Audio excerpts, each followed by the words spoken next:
지금까지 한국인의 저력을 보여줄 수 있는 사건들은 많이 있었습니다. 88 올림픽, 1997년 외환위기, 2002년 한일 월드컵, 2018년 평창 올림픽 등 떠올리기만 해도 무언가 북받쳐 오르는 듯한 일들이 많이 있는데요. 가장 최근에는 전 세계를 무력하게 만든 바이러스 틈에서 훌륭한 방역 성과를 거두어 전 세계 사람들의 놀라움을 샀습니다. 이번 일로 세계는 한국의 저력에 대해 더욱 잘 알게 되었으며 한국인들을 본받자는 목소리가 여기저기에서 울려 퍼지고 있는데요. 일각에서는 한국인들은 평소 자기 관리를 잘한 탓에 면역력이 높아 방역에 도움이 된 것이라 말하는 사람도 있습니다. 그래서 그런지 최근 과거에 한두 차례 논란이 되었던 우리의 이것이 다시 한번 세계인들의 눈길을 사로잡고 있는데요. 오늘은 이것에 대한 이야기를 해보겠습니다.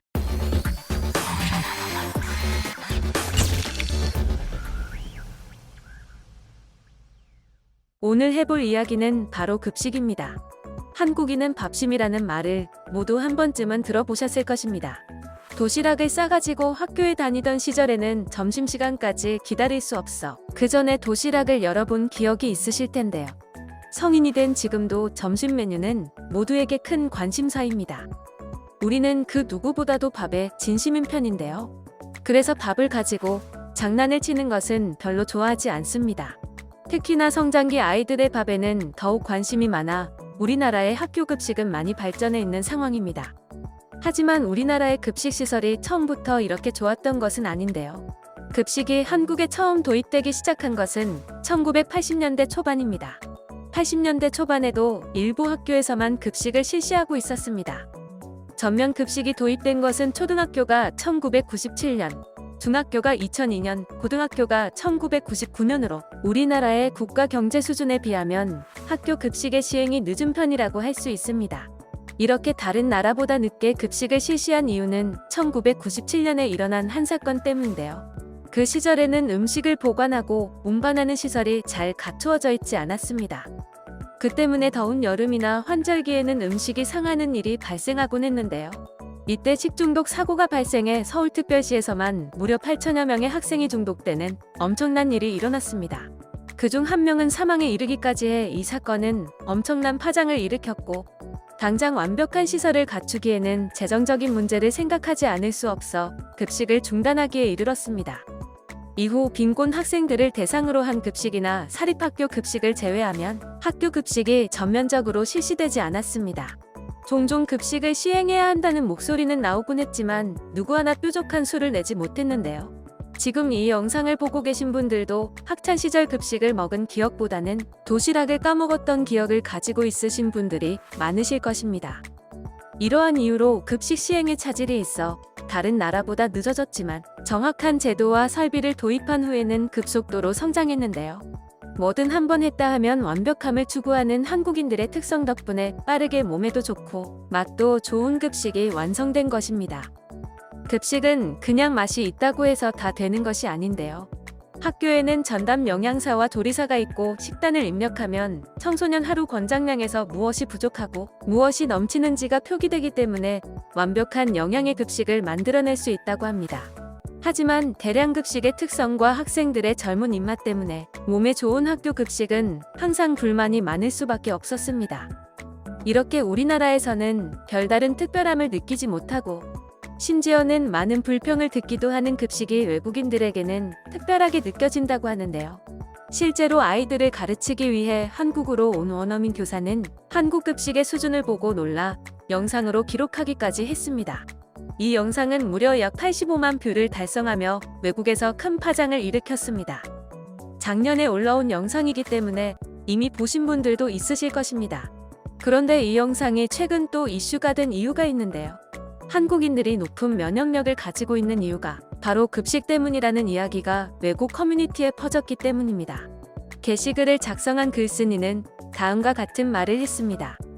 최근 한국인들의 급식 영상을 봤는데 한국인들이 왜 방역에 성공했는지 알 수 있었어.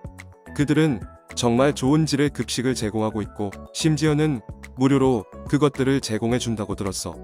미국에서는 상상도 할 수 없는 일이 한국에서는 일어나고 있어. 이렇게 좋은 음식을 매일 먹을 수 있으니 한국인들이 바이러스에 강한 것은 당연해. 작년에 올라온 한국 급식 영상에서도 비슷한 이야기를 하는 사람이 있었는데요. 영상에 달린 댓글들을 함께 살펴보겠습니다. 한국 학교에서는 반드시 공인 영양사를 고용하여 점심 메뉴를 계획해야 해요.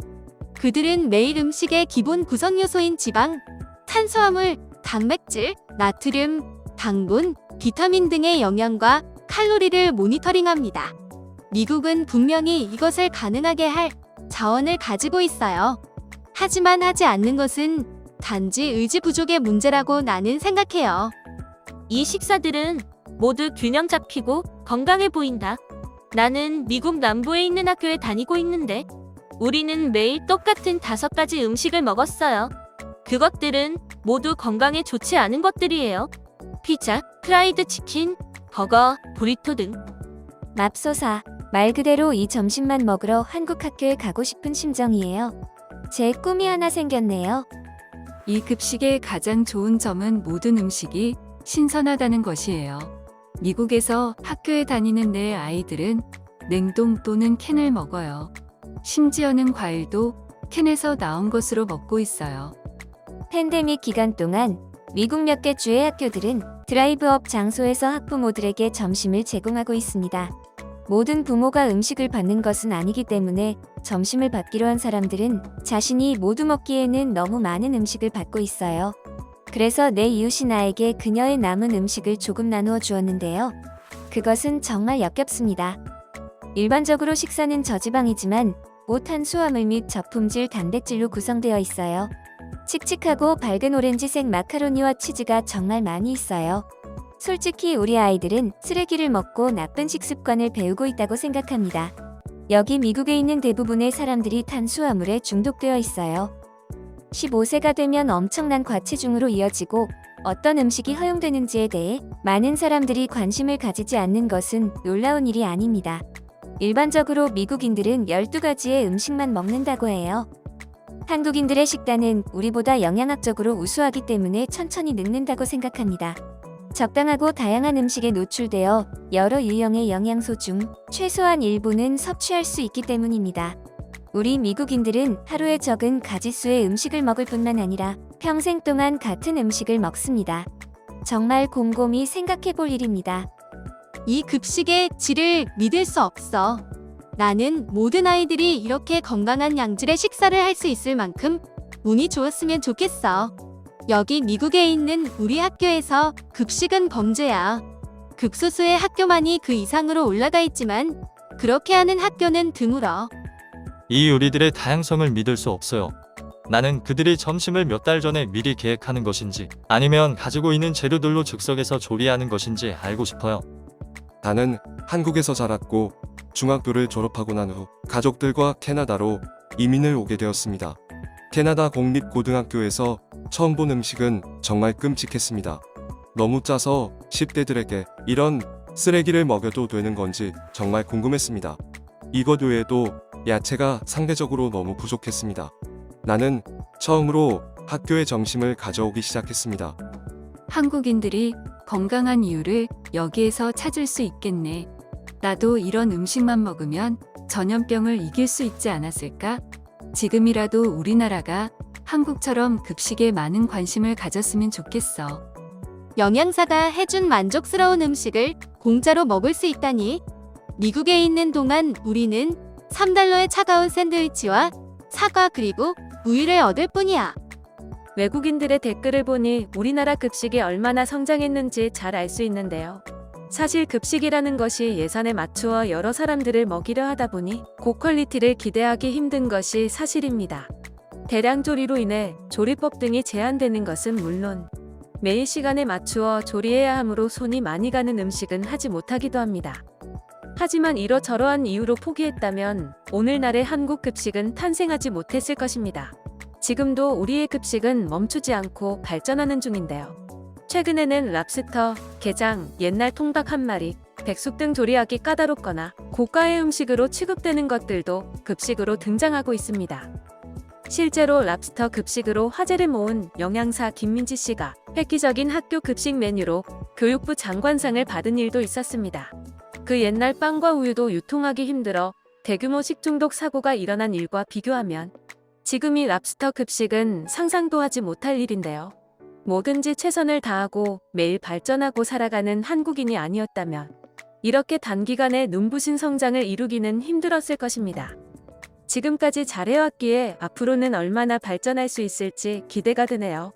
여기까지 명리쉬였습니다. 다음에는 더 좋은 영상으로 찾아뵙겠습니다.